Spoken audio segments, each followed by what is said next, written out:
Hello viewers, আসসালামু আলাইকুম। Welcome back to my channel.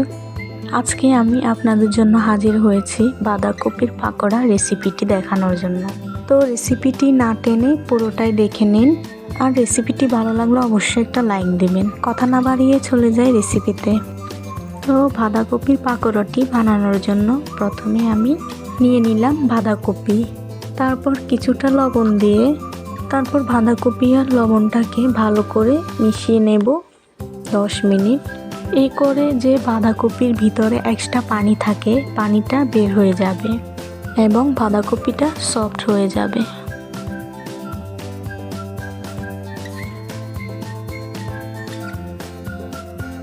মাখানো হয়ে গেছে।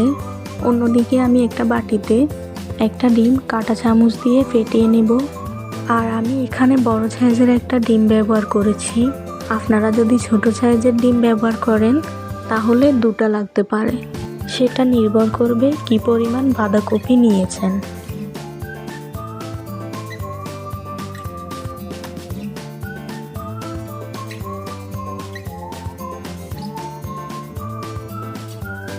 ডিমটাকে ভালো করে ফেটিয়ে নিতে হবে। আর এখানে লাগছে 1 কাপ পরিমাণ আটা আর 2 টেবিল চামচ চালের গুঁড়ো। আপনারা চালের গুঁড়োর পরিবর্তে কর্নফ্লাওয়ারটাও ইউজ করতে পারেন। আর 1 কাপ মিহি পেঁয়াজ কুচি, সাথে আধা কাপ ধনেপাতা কুচি আর 2-3টা কাঁচামরিচ কুচি। তো জালটা আপনাদের পছন্দ মতোই দিবেন। ফিরে এলাম 10 মিনিট পর। আমি এই বাঁধাকপিটা খুব ভালো মতো এভাবে মুঠো করে চিপে পানিটা ফেলে দিয়ে অন্য একটা বাটিতে নিয়ে নেব। আর এই বাঁধাকপিটা থেকে দেখুন কতটা পানি বের হয়েছে। এই পানিগুলো নিন্দে ফেলে দেওয়ার কারণে বাঁধাকপির পাকোড়াটি অনেকক্ষণ মুচমুচে থাকবে। আর অবশিষ্ট পানিগুলোকে ফেলে দিতে হবে। চলে যাচ্ছি বাঁধাকপির পানিটা তৈরি করতে। প্রথমে একে একে দিয়ে দিচ্ছি ধনেপাতা কুচি, কাঁচামরিচ কুচি, পেঁয়াজ কুচি, চাউলের গুঁড়া আর আটাগুলো।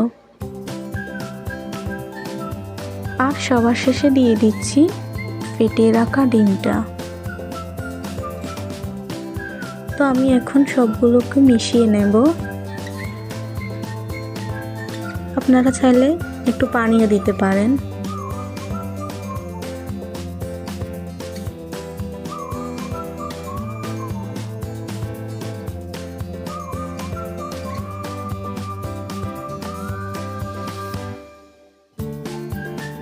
তারপর আমি এখানে দিয়ে দিচ্ছি 1 টেবিল চামচ হলুদ গুঁড়ো, লাল মরিচের গুঁড়ো 1 টেবিল চামচ, মিক্স করা মশলার গুঁড়ো 1 টেবিল চামচ, জিরের গুঁড়ো 1 টেবিল চামচ।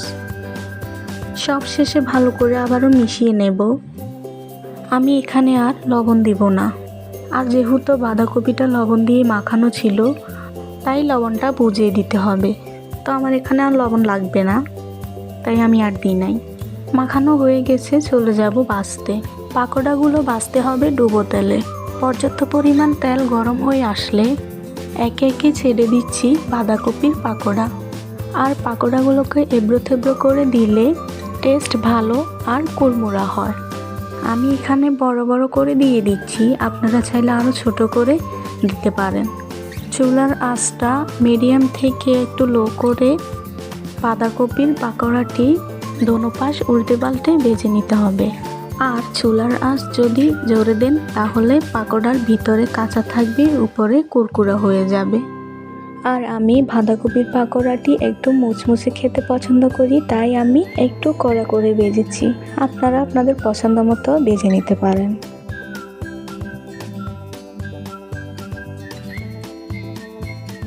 হয়ে গেল এগুলো ভাজা। তো আমি তেল সরিয়ে এগুলোকে উঠিয়ে নেব।